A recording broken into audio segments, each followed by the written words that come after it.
ओम शांति। पहले मैं आपको अपना परिचय देना चाहूँगी।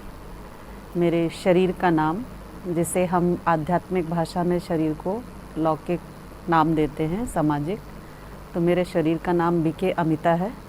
घर में मुझे निक नेम से सीता भी पुकारते हैं। तो वो मुझे उसका अर्थ मुझे अब पता चला है कि मेरा सीता नाम क्यों रखा होगा, क्या इसमें रहस्य रहा होगा, वो मुझे अब इसका अनुभव हुआ है। और पेशे से मैं लौकिक में शिक्षक हूँ, शिक्षिका के पद पर कार्य कर रही हूँ। और इसके अतिरिक्त चूँकि परमात्मा से, ईश्वर से जुड़ी हुई हूँ, तो कुछ शिक्षाएं मुझे यहाँ से प्राप्त हो रही हैं और उन शिक्षाओं को मैं अपने जीवन में और सभी के जीवन में कुछ बातें ऐसी बताना चाहूँगी जो यदि हम अपने जीवन में धारण करें तो जीवन बिल्कुल सहज और सरल हो जाता है। मैं सबसे पहले एक शब्द है मंत्र, तो मैं मंत्र के उस तंत्र के बारे में बात करना चाहूँगी।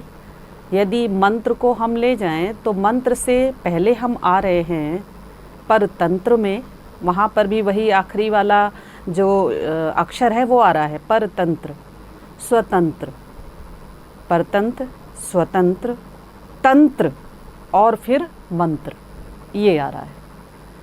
तो मेरी सीढ़ी जो शुरू हो रही है वो शुरू हो रही है परतंत्र से, परतंत्र, फिर स्वतंत्र, थोड़ा प्रभाव तंत्र का, उसके बाद में मिला है मुझे मंत्र। और वो जो मंत्र मिला है, उस मंत्र का यदि मैं शब्द में अर्थ बताना चाहूँ तो ये होगा कि मन के तंत्र को फिर मैंने यहाँ से जाना है। जब मैं ईश्वर से जुड़ी, भगवान से जुड़ी, तो जुड़ने का जो माध्यम था वो ये था कि समाज में जो प्रथाएं प्रचलित हैं, कई तरह की, हमारे सबके जीवन में कुछ ना कुछ उतार चढ़ाव आते रहते हैं। और उन उतार चढ़ावों के माध्यम से हम अपने जीवन में कभी इधर प्रभावित होते हैं, कभी इधर प्रभावित होते हैं, कभी विचलित होते हैं, कभी परतंत्रता की बेड़ियों में जकड़ जाते हैं। तो जब हम जकड़ जाते हैं तो यदि हमने मंत्र के तंत्र को समझ लिया है तो उससे निकलना हमारे लिए मार्ग बहुत आसान होता है। तो ये जो मार्ग है, ईश्वरीय मार्ग है, जो मुझे ये प्राप्त हुआ, इतनी सारी मैंने शिक्षाएं ले ली, इतने सारे, बहुत सारे स्थानों में, तीर्थों में चले गए, भक्ति की पराकाष्ठा में मैं पहुंच चुकी थी। भक्ति की पराकाष्ठा में पहुंचने के बाद जो प्राप्ति होती है, उस प्राप्ति का अनुभव नहीं था मुझे। बस एक चल रहे थे, एक जो ढर्रे में चल रहे हैं कि हाँ ये कर रहे हैं, ये करने से ऐसा हो जाता है, ऐसा कर दो, ऐसा करने से ये हो जाता है, ऐसा ये भी कर दो, ये भी करने से ये प्राप्ति हो जाती है। बस उसी मार्ग पर चले जा रहे थे। पर जो स्वयं में परिवर्तन लाना था और मार्ग की जो सही दिशा एक मिलनी थी, उस दिशा का कहीं ना कहीं कोई अभाव था। तो वो दिशा जो सही प्राप्त हुई, इस ज्ञान के माध्यम से प्राप्त हुई। जीवन में इसमें सारा परिवर्तन आया। पता चला कि कैसे चलना है, कहाँ रुकना है, कहाँ रुकना है, कहाँ चलना है, कहाँ फिर आगे बढ़ना है। इन सब चीज़ों का ज्ञान प्राप्त हुआ। तो जब हम ज्ञान में आए तो केवल अकेले नहीं आए, शायद ईश्वर ने हमारे ऊपर एक चारों ओर ऐसी छत्र छाया बना दी कि मैं स्वयं, अपना परिचय मैंने आपको बताया, बीके अमिता, घरे का नाम मेरा सीता है। तो मेरे युगल, मेरा एक पुत्र और एक और पुत्र, हम चारों ने ही एक स्थान पर बैठ कर के इस ज्ञान को समझा। एक ही बहन से, एक ही तरीके से। हम यहाँ पर गए किसी और के बारे में बात करने थे। एक हमारे ही संबंध संपर्क में एक परिवार आया, तो उस परिवार को बताने के लिए हमें ये हुआ कि उस परिवार को सही दिशा देने के लिए हमें कहीं पर उन्हें ले जाना है, किसी स्थान में, जिससे उनका जो पुत्र था वो बहुत विचलित था। तो उनको ज्ञान प्राप्त करवाने के लिए हम इस स्थान में ब्रह्मा कुमारी विश्वविद्यालय के एक केंद्र में हमें लेकर जाना था। जब हम उस बालक को वहाँ लेकर गए, तो मैं नहीं गई थी, मेरे युगल गए थे उस समय। उस बालक को जब लेकर गए तो वो दीदी ने ये कहा कि क्या आप भी आ सकते हैं यहाँ पर, आप भी समझ सकते हैं, आप भी आइए। तो मेरे युगल पहले गए वहाँ पर, उन्होंने उसको समझा।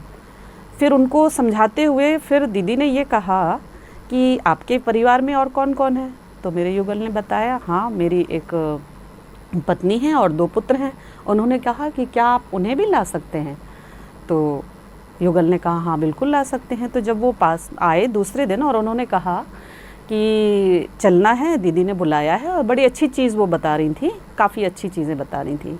तो मुझे बड़ा अजीब सा लगा। मैंने कहा क्या यही सारा काम रह गया है, क्या मुझे अपना और काम नहीं देखना है। मुझे एकदम चिड़चिड़ाहट सी हुई और मैंने कहा क्या बस यही चीज़ है, अभी तो मेरी आयु कितनी कम है, अभी से मैं वहाँ जाकर इतना टाइम कैसे दे सकती हूँ। मुझे खाना बनाना है, मुझे अपनी नौकरी भी करनी है, मुझे सबकी देखभाल करनी है, मैं नहीं जा सकती।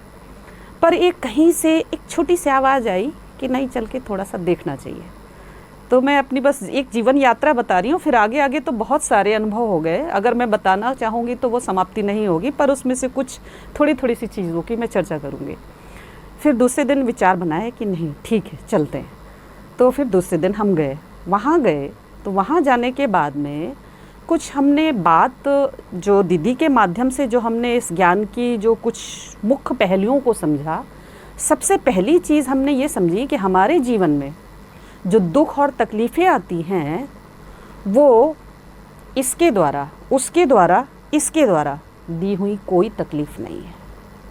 इसने मुझे दुख नहीं दिया है, इसने मुझे परेशान नहीं किया है, बल्कि हमारे ही कर्मों का कुछ हिसाब किताब है, वो जिसके रूप में आकर के ये अपना अपना सब कर्ज मांग रहे हैं, हमसे कुछ ले रहे हैं। वो चीज़ सबसे पहली समझ में आई। तो सबसे पहली चीज़ वो समझ में आई, हमें किसी ताबीज़ को पहनकर, अपनी किसी ताबीज़ को पहनकर हम उन चीज़ों को नहीं काट सकते, बल्कि हमें क्या पहनना है, ताप के बीज को हरने वाले बीज के साथ कनेक्शन जोड़ना है। वो बड़ा अच्छा शब्द लगा, क्योंकि इस संस्था में आने के बाद में मुरली होती है। मुरली नाम इसलिए दिया गया है, वो श्री कृष्ण की जो गोपियाँ मुरली सुनती थीं तो उसमें मंत्रमुग्ध हो जाती थी और उससे बहुत सारी प्राप्तियाँ उनको होती थीं। तो वैसे ही ये मुरली जो है वो जस्ट आर्ट ऑफ लिविंग है, जीवन जीने की कला है। उस जीवन जीने की कला के अंदर वो बातें जो हमारे वर्तमान समय में आ रही हैं, बहुत सारी और ज़्यादा से ज़्यादा बातें आ रही हैं संबंध और संपर्कों की बातें। तो हम बहुत सारे मार्ग में विचलित हो जाते हैं और भटकना शुरू कर देते हैं। उस समय यदि हमें ये ज्ञान के पॉइंट्स की, ये मुरली के यदि हमें कुछ शब्द मिलते हैं तो वो हमको एक सही दिशा निर्देश देते हैं। तो वो एक शब्द जो मिला कि ताप के बीज को हरने वाले मंत्र को हमको पहन लेना है। किसी ताबीज से कोई मुक्ति नहीं मिलेगी हमको, वो हमें मार्ग नहीं दिखाएगा। वो बात बुद्धि के पहले दिन में ही वो हमारी बुद्धि में यहाँ पर बिल्कुल बैठ गई। फिर धीमे धीमे जाना हुआ, फिर संस्था से परिचय हुआ, फिर ये बताया गया कि 7 दिनों का कोर्स होता है, उसे करना होता है। हम चारों ही परिवार में जो थे, 2 पुत्र, युगल और मैं, हम चारों ने बैठकर वहाँ पर इस कोर्स को समझा। इसको समझने के बाद ही तुरंत ही हमारे मन में इस कोर्स की कुछ धारणाएं जीवन में तुरंत शुरू हुई। जीवन ठीक था, हमारे संस्कार अच्छे थे, हम बहुत अच्छे चल रहे थे, लेकिन वो भक्ति की दिशा में थोड़ा भटक रहे थे। किताब को पढ़ना, शास्त्रों को सुनना, रामायण पढ़ना, चरित्रों का गान करना। हमें यहाँ पर ये नहीं पता था कि चरित्रों का गायन नहीं करना है, बल्कि चरित्र को धारण करना है। ये मुझे पहली बार यहाँ पता चला कि रामचरितमानस, तो रामचरितमानस का हम रोज़ गुणगान कर रहे थे, हम रोज़ रामचरितमानस का पठन कर रहे थे, पढ़ रहे थे, उसको शुरू कर रहे थे। वहाँ से अयोध्या कांड शुरू हुआ, बाल कांड शुरू हुआ, ये सब हम पढ़ रहे थे, लेकिन हमें इसका सही अर्थ नहीं पता था कि रामचरितमानस क्या है। यहाँ आकर मुझे ये पता चला, राम के चरित्र को मनुष्यों को अपनाना है। मानस का मतलब बाद में यही हो रहा है कि मनुष्य को उसको अपनाना है। पर सच में हम तो गायन कर रहे थे, हम तो अपना नहीं रहे थे उसको। इसीलिए जीवन में परिवर्तन नहीं आ रहा था, इसीलिए उदास हो रहे थे, इसीलिए दुखी हो रहे थे, इसीलिए समस्याओं में फंस रहे थे। आज कौन नहीं फंसा है? सभी फंसे हैं। ये बुद्धि में बात उस समय बैठ गई। अब ये परिवर्तन केवल कहने मात्र से तो नहीं होगा, उसके लिए तो नियमित अभ्यास चाहिए। नियमित अभ्यास कैसे होता है? देखिए, एक बहुत अच्छी चीज़ है, जब हम किसी योगा क्लास में जाते हैं, शारीरिक योगा करने के लिए जाते हैं, तो उसके लिए हमें क्या क्या प्रयास करने पड़ते हैं? अर्ली मॉर्निंग उठना होता है। उठना होने के बाद में फिर हमें फ्रेश होना पड़ता है। फ्रेश होने के बाद में फिर हम जाते हैं, चलते हैं पैदल। चलने के बाद वहाँ हम बैठते हैं, बैठने के बाद उसका कार्य करते हैं। अब हम यदि उस कार्य को 2 दिन करें, ठीक है, 2 दिन नहीं करें, फिर 2 दिन करें, 2 दिन नहीं करें, आज समझ सकते हैं उसका परिणाम प्राप्त होगा? नहीं होगा। वही बात यहाँ शुरू हुई, वही बात यहाँ लागू होती है कि जब हम पूरी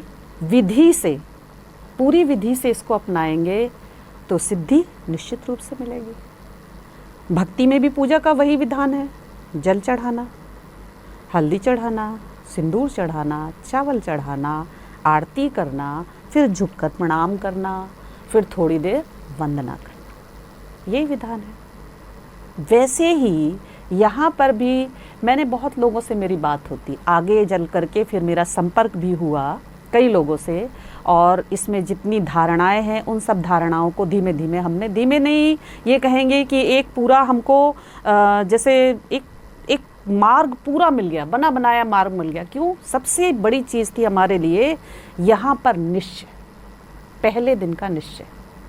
पहले दिन का जो निश्चय था वो निश्चय आगे, जैसे शताब्दी ट्रेन होती ना, उसकी ट्रेन की पटरी की लाइन बिल्कुल तेज़ी से दौड़ने वाली, वो मिल गई, वो दिशा बिल्कुल मिल गई। उसके अनुसार सारी धारणाएं करते चले गए और जीवन में प्राप्तियां होनी शुरू हो गई। जीवन में उसको अपनाया। सबसे पहला नियम है दिनचर्या को सेट करना। नियम ये कहता है कि हम यदि early to bed and early to rise, ये नियम सबसे पहला है। यहाँ पर हमें सही समय पर शयन के लिए जाना है, सही समय पर हमें उठना है, प्रातः भगवान का ध्यान करना है, फिर मुरली क्लास करनी है। मुरली में बहुत सारी चीज़ें, जिसको हम सामाजिक भाषा में, लौकिक भाषा में कहेंगे आर्ट ऑफ लिविंग, सारी वही चीज़ें हैं। मेरे संबंध में क्या चीज़ें आ रही हैं जो मुझे परेशान कर रही हैं, वो बातें मुरली में है, वो सारी बातें मुरली में है। मैंने अपने जीवन में उन चीज़ों को महसूस किया। कल की रात मेरे जीवन में जो तूफ़ान चल रहे थे, बहुत सारे प्रश्न आ रहे थे, और मैं कभी दुखी हो रही थी, कभी खुश हो रही थी, कभी उदास हो रही थी। मुझे मार्ग नहीं चल रहा था, ऐसे लग रहा था, कभी कभी बीच बीच में ऐसे लग रहा था कि जैसे जीवन अब आगे क्या करना है। उस समय जाकर बैठा भगवान के पास में, बाबा के पास बैठे जाकर बाबा से बोला कि बाबा अब इसका समाधान कैसे होना है, अब इसको आगे कैसे चलाना है। बस उस समय कहा और सो गए। सुबह की मुरली क्लास में जब मुरली को पढ़ा, उस बात का तुरंत समाधान हाजिर। प्रैक्टिकल अनुभव है। कोई बात आज तक जीवन में ऐसी आई ही नहीं जिसका समाधान मुरली में ना मिला।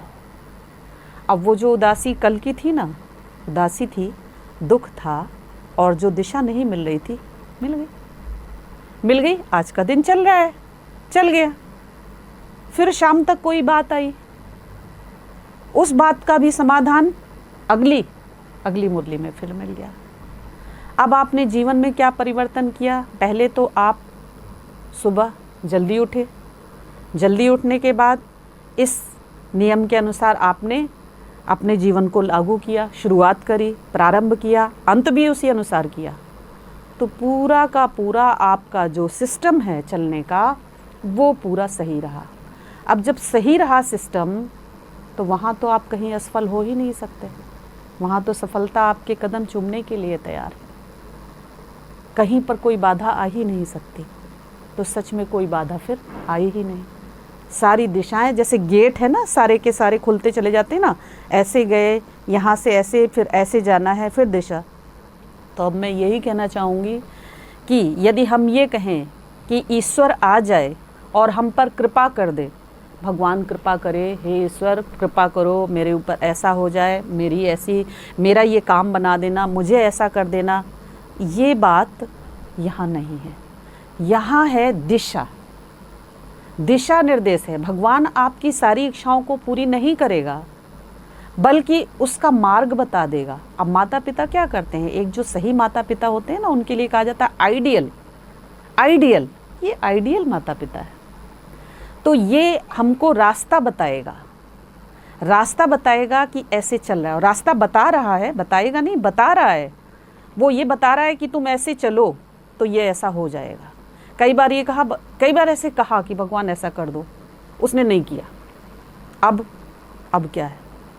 क्या है ये भगवान, ये तो मेरी बात ही नहीं सुन रहा है, ये तो मेरा काम ही नहीं पूरा कर रहा है, हम तो रुक जाएंगे। इसलिए काम आपका करना तो मुझे ही है, कर और पा। कृपा शब्द का जो अर्थ यहाँ पर ये सिद्ध हुआ कि करो और पाओ। तो सच में जीवन में मैंने जो मांगा था वो मुझे नहीं मिला, पर मुझे जो चाहिए था, जिसकी मुझे आवश्यकता थी, वो मुझे मिल गया। अब समाज में बहुत सारी चीज़ें आती हैं। अभी आज सुबह की ही बात है, मैं किसी के साथ बैठी बात कर रही थी। आना जाना संपर्क में सब जगह पड़ता है और बहुत सारी चीज़ें हैं। कहते हैं ब्रह्मा कुमारी के बारे में नाम बड़ा बदनाम सा है। कहते हैं अरे ब्रह्मा कुमारी बन गई, अब तो खाना पीना छोड़ना पड़ेगा, बहुत सारी चीज़ें छोड़नी पड़ेंगी। पर मुझे करना कुछ नहीं पड़ा, सब कुछ हो गया। मैं कहीं जाती हूँ तो मेरे मन के अंदर बस एक संकल्प रहता है कि मुझे जो मेरा नियम है, मेरा नियम नहीं तोड़ना है। अब लौकिक में, संसार में आप देख लीजिए, आप एक दिन व्रत करते हैं ना करवा चौथ का, या 9 दिन व्रत करते हैं माता का, क्या आप अपने व्रत को तोड़ते हैं? यदि आप अपने व्रत को तोड़ते हैं तो आपके मन के अंदर क्या फील आता है? आप अच्छा महसूस नहीं करते। तो उसी तरीके का व्रत ये, अब इसमें तो कुछ भी नहीं छोड़ना है, यहाँ तो पानी भी नहीं छोड़ा, यहाँ तो खाना भी नहीं छोड़ा, सब कुछ खा पी कर रहे हैं, लेकिन उसकी एक विधि से खा रहे हैं, विधि से फिर हम प्राप्ति भी कर रहे हैं उसके अनुसार। देखिए, आपने देखा था ना कि बहुत सारे ऋषि मुनि तपस्या करते थे। तपस्या करने में क्या होता था, तपस्या कर रहे हैं, तपस्या करने के बाद में कोई भी ऋषि मुनि ऐसा नहीं हुआ कि वो तपस्या करने के बाद उसका जो कमंडल का जल है, उस जल को जहाँ उसने ऐसे छिड़का हो तो उसे वो सिद्धि प्राप्त ना हुई हो। ये हुई है ना। बस हमारे नियम के अनुसार चलना, खाने पीने का थोड़ा सा त्याग करना, थोड़ा सा अपने जीवन में और चीज़ों को धारण करना, वो मेरा अनुभव है कि उससे मुझे प्राप्ति हो रही है, मुझे सिद्धि हो रही है। जो मैं सोच रही हूँ, जो मैं संकल्प कर रही हूँ, वो सिद्ध हो रहा है। ये मेरे जीवन का विशेष एक अनुभव है। मैं आपसे एक बात और शेयर करना चाहूँगी कि मैं जब इस ज्ञान में आई तो थोड़ा सा प्रश्न आए चारों ओर से, संबंध संपर्क में आए, मेरे कार्य क्षेत्र में भी आए कि जब मैं कार्य करने के लिए गई तो वहाँ सबसे बड़ी एक चुनौती क्या आती है कि जब आप अपने कार्य क्षेत्र में जाते हैं, खाने पीने की विशेष चुनौती आती है। खाने पीने की विशेष चुनौती आती है। यदि आपने अपने मन में निश्चय किया है, मैंने निश्चय किया है कि मुझे खाना पीना अपना इस तरीके से रखना है, तो उसके लिए मुझे कोई युद्ध नहीं करना पड़ा। बस एक मन में पावरफुल संकल्प किया कि नहीं, मेरा ये व्रत है, ये मेरा नियम है, मुझे नहीं तोड़ना है। मैंने खुद से देखा, सामने वाला खुद ही मेरे लिए इतना सपोर्ट करने के लिए तैयार है कि जिस तरीके से मैं अपने जीवन को चलाना चाह रही हूँ, वो उसमें मेरा पूरा मददगार बन रहा है। कोई विरोध आ ही नहीं रहा वहाँ पर। तो इस प्रकार सभी समाज में जितना संबंध संपर्क मैंने रखा, सभी मेरे इस प्रकार सहयोगी बने। इसके साथ थोड़ा सा प्रश्न शुरुआत में जब मैं आई तो मुझे ऐसा लगा कि जैसे संबंध संपर्क में मेरी बहन है, मेरे भाई हैं, या और माता पिता हैं जिन्होंने मुझे शारीरिक जन्म दिया है, उनकी ओर से भी बहुत सारी चीज़ें आई। मैंने कहा कि नहीं, मैं इसमें चल रही हूँ तो इसमें मुझे कुछ प्राप्ति है, मेरे जीवन में भी परिवर्तन है, इसके साथ में आप भी अपने जीवन में कुछ परिवर्तन देखेंगे। मैंने बस उनको इतना ही कहा, ये ज़्यादा मुझे बताने की ज़रूरत नहीं पड़ी कि मैं नहीं छोड़ूंगी या इस ज्ञान में चल रही हूँ, आपको मेरे साथ आना है तो आइए, इस तरह की कोई बात ही नहीं हुई। फिर मेरे जीवन में उन्होंने देखा, खुद उन्होंने महसूस किया कि इसके जीवन में किस तरीके का क्या परिवर्तन है, कैसे इसका व्यवहार है, वो सब उनको बहुत अच्छा लगा। और मेरे वो इतने सहयोगी बन गए कि उसके बाद उनका कहना ये था कि देखो, तुम इसके अनुसार चलो और हमारी भी बात वहाँ तक पहुँचाओ। वो एक कहते ना आशा, उनके अंदर, उन सब के अंदर भी एक आशा का संचार हुआ और सब मेरे सहयोगी धीमे धीमे सब सहयोगी बनते चले गए। कहीं पर मेरा कोई विरोध ही नहीं आया। समाज में भी मुझे जहाँ जाना है, जिन स्थानों पर जाना है, खाने पीने का बहुत ज़्यादा बंधन हो रहा है वहाँ पर, तो जब मैंने यदि कुछ फ्रूट्स वगैरह हम खाते हैं, फ्रूट्स खाने की बात आती है तो ड्राई फ्रूट्स भी हैं, फल भी हैं।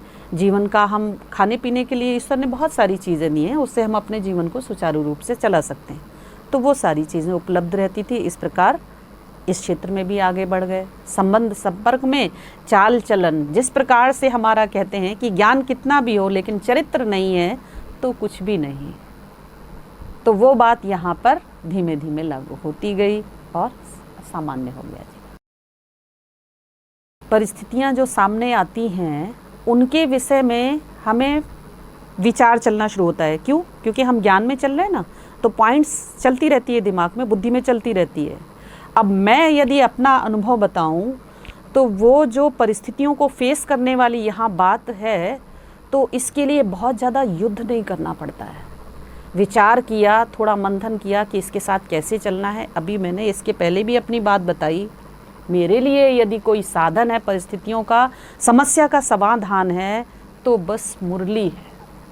सारे समाधान बैठ जैसे ही मुरली पड़ी, उसमें जो बात आपके जीवन में चल रही है पूरा उसका समाधान है। कहते हैं किसी बाबा के पास जाओ या किसी उधर जाओ तो वो कोई समाधान बताएगा कि ऐसा कर लो, वैसा कर लो, ये कर लो। वो सब चीज़ तो है ही नहीं, सारा समाधान इसका मुरली में है।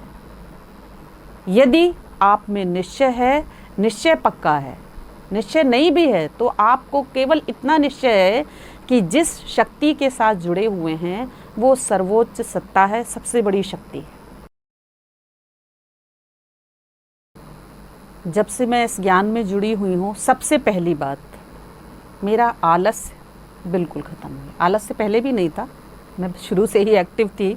शायद वो कहते हैं ना कि वो जो क्रीम होती है ना, वो क्रीम को भगवान अपने तरफ खींच लेता है, वो तो थी बात उसमें, वो सारी चीज़ें थी। लेकिन कभी कभी बहुत सारी ऐसी चीज़ें आ जाती थी। अब जीवन में दिनचर्या इतनी पक्की हो गई है कि शाम से वो तैयारी शुरू हो जाती है। पहले अब मैं देखती हूँ और समाज में लौकिक में भी देखती हूँ कि खाना पीना लोगों के यहाँ 10 बजे 11 बजे तक चलता रहता है आराम से, फिर सोना वो 12 बजे 1 बजे तक चलता रहता है। शुरुआत में भी हमारा नहीं था ऐसा, जब हम ज्ञान में नहीं आए थे, लेकिन आने के बाद में वो बिल्कुल दिनचर्या एकदम पक्की हो गई। सुबह उठ रहे हैं, भगवान के पास बैठकर बातें कर रहे हैं, भगवान से पॉजिटिव वाइब्रेशन ले रहे हैं। तो सुबह की जो हमने शुरुआत की ना, जैसी हमारी सुबह की शुरुआत हुई उसी प्रकार हमारा पूरा दिन का प्रारंभ, मध्य और दिन का अंत उसी प्रकार से हुआ। सुबह हमने ये किया, फिर मुरली क्लास की, फिर अपने कार्यक्षेत्र में गए, कार्यक्षेत्र से वापस आए, वहाँ का कार्य किया। एक ऊर्जा का जो संचार होना है ना, वो हमने बहुत महसूस किया। मुझे कभी थकावट नहीं होती कभी किसी चीज़ से। नींद की कमी महसूस नहीं होती है, नींद पूरी भरपूर रहती है, क्योंकि शाम तक हमारा बिल्कुल सेट रहती दिनचर्या। बिल्कुल दिनचर्या जहाँ पर सेट है वहाँ पर कोई बाधा नहीं आ सकती। अब मैं कार्य की बात करूँ, कार्य क्षेत्र में बहुत सारे ऐसे कार्य आ जाते हैं कि करने होते हैं। कुछ सेवाओं में भी अब शाम को हम 1 घंटे 1.5 घंटे के लिए मान लीजिए मेडिटेशन में बैठे हुए हैं, तो अपना हम काम कैसे करेंगे? अब उसके लिए क्या है, यदि मैंने 1-1.5 घंटे मेडिटेशन किया है, उसके बाद मैंने अपने कार्य को निपटाया है, फिर जो मैं अपना कार्य करूँगी ना, उसमें मेरी डबल ऊर्जा काम करेगी। एक तो कार्य करेगी, और जो मैंने मेडिटेशन किया उससे तो बुद्धि तो फ्रेश हुई ना। अब हम क्या करते हैं, मुंह धोते हैं ना, थक जाते तो क्या होते हैं, कहते हैं कि मुंह धोकर काम करो। तो मैंने क्या किया, मेडिटेशन किया, तो मेरे जो ये मुंह नहीं, ये अंदर के जो सब ज्ञान चक्षुष थे ना, वो सारे के सारे धुल गए, वो तो बिना पानी के धुल गए सारे। तो वो जब मैं कार्य करने जाऊंगी तो मेरी दुगनी ऊर्जा काम करेगी ना फिर उसमें। तो एक ये मैं कमजोरी बता रही हूँ अब अपनी। मैं जब इस ज्ञान में नहीं थी उसके पहले बिल्कुल कमज़ोर, इन नेगेटिव शक्तियों से बहुत ज़्यादा डरने वाली। इवन मुझे ये होता था कि मैंने दरवाज़ा बंद कर लिया है तो मेरे मन में एक वो भय भरा रहता था। सुन रखा था चारों ओर से कि इनके लिए तो आप दरवाज़ा भी बंद कर लो ना तो भी ये असर डालती हैं, प्रभाव डालती हैं, ये चीज़ थी। तो दरवाज़ा बंद करने के बाद भी मुझे डर लगता था।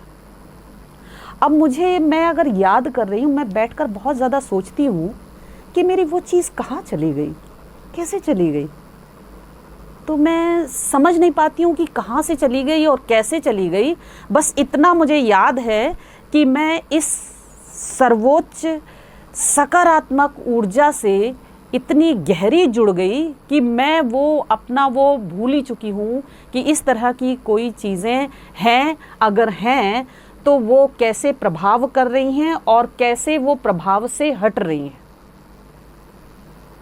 बिल्कुल, क्योंकि अब वो आंतरिक ऊर्जा इतनी मजबूत हो चुकी है कि अगर मुझे कोई कहे कि 2 बजे चौराहे पर जाकर खड़ी हो जाओ, तो आज मुझ में वो शक्ति है कि मैं 2 बजे भी चौराहे पर जाकर खड़ी हो सकती हूँ। और मुझे मालूम है कि मेरे चारों ओर वो एक शक्ति है, वो एक पावर है, ऑरा है जो मेरे ऊपर बना हुआ है और मुझ पर कोई भी इस तरह की शक्ति या कुछ भी कह लीजिए नेगेटिव चीज़ मेरे ऊपर असर नहीं कर सकती है।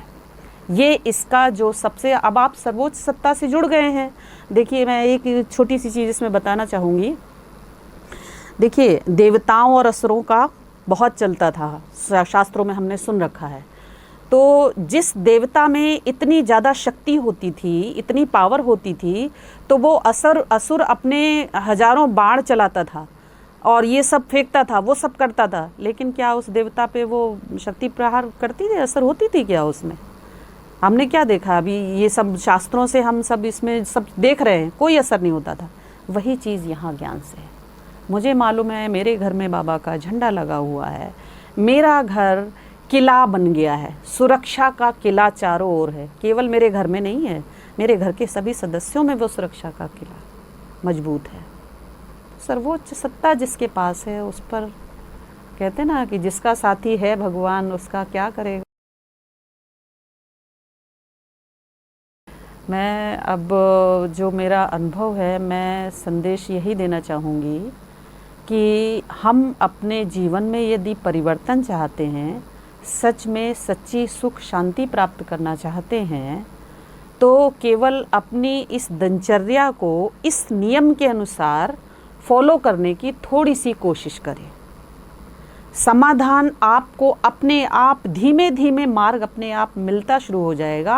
आप घबराएं नहीं। नाम बदनाम है ब्रह्मा कुमारी इसका कि उसमें ये छोड़ना पड़ता है, उसमें वो छोड़ना पड़ता है। कुछ भी छोड़ना नहीं पड़ेगा, कुछ भी नहीं छोड़ना पड़ेगा। सब अपने आप बनता चला जाएगा, ऑटोमेटिक बनता चला जाएगा। कुछ नहीं छोड़ना पड़ेगा। बस आप में एक निश्चय होना चाहिए कि हाँ, मेरी पहचान ये है और मुझे जो प्राप्ति होने वाली है वो बहुत बड़ी प्राप्ति होने वाली है। बस मुझे एक अपनी दिनचर्या को सेट करना है। केवल आप दिनचर्या को सेट करने के लिए आइए। केवल पहला उद्देश्य हो दिनचर्या को सेट करना। ये तो सब करना चाहेंगे, कौन नहीं चाहेगा अपनी दिनचर्या को सेट करना। हम बात करते ना तो बोलते हैं क्या करें, ऐसा नहीं हो पाता है। आप बस केवल दिनचर्या को सेट करिए यहाँ आके, बाकी सब अपने आप आपके पीछे पीछे दौड़ लगाएंगे। ढेर सारी ट्रेन आपके पीछे चली आएगी। शांति।